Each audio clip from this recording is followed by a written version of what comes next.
আমি বিদেশ যাই শিখার জন্য, তাদের আর্কিটেকচার, তাদের দেশের জিওগ্রাফিক্যাল স্ট্রাকচার, তাদের দেশের সংস্কৃতি, তাদের দেশের বিহেভিয়ার পুরো এন্টার বিমান থেকে নামিয়ে বলি, আল্লাহ এই দেশে যত জ্ঞান বিজ্ঞান আছে সব আমরা আমার দিয়ে দেন। আমি শুধু আল্লাহরে পাই, আল্লাহ যাই বিদেশ। তোরা তো মনে করস বোধ হয় আঙ্গ পয়সাটা দিয়ে মাস্তি করে বিদেশ যাইবার শিখার জন্য, তাহলে টাকাটা সোয়াব আর সোয়াব হবে। পড়ে আমিন।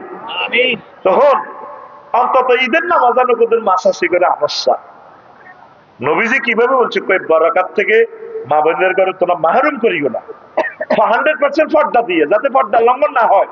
খবরদার, পর্দা লঙ্ঘন হইলে শেষ। আবার ছেলে মেয়েগুলারে ওইভাবে সেফটি দিবি, নয় জিজ্ঞার লগে জিজ্ঞার লাইন আছে ঈদের মাঠে যাইবে গো দায়ী আয় দিছি তোরে 20 মুতার তাবিজ, এবার এক কথা তাবিজ তুই দিবি আগেই। এবার কিতা করো, নামাজ প্রতিষ্ঠার নিয়তে বা মসজিদ যদি কাছাকাছি বাড়ির কাছে থাকে, আমাদের জন্য এইভাবে একটা রুম সিস্টেম করে বাড়ির মহিলাগুলো এসে যাতে তারাবি নামাজটা শরীক হইতে পারে, ব্যবস্থাপনা এইভাবে করেন।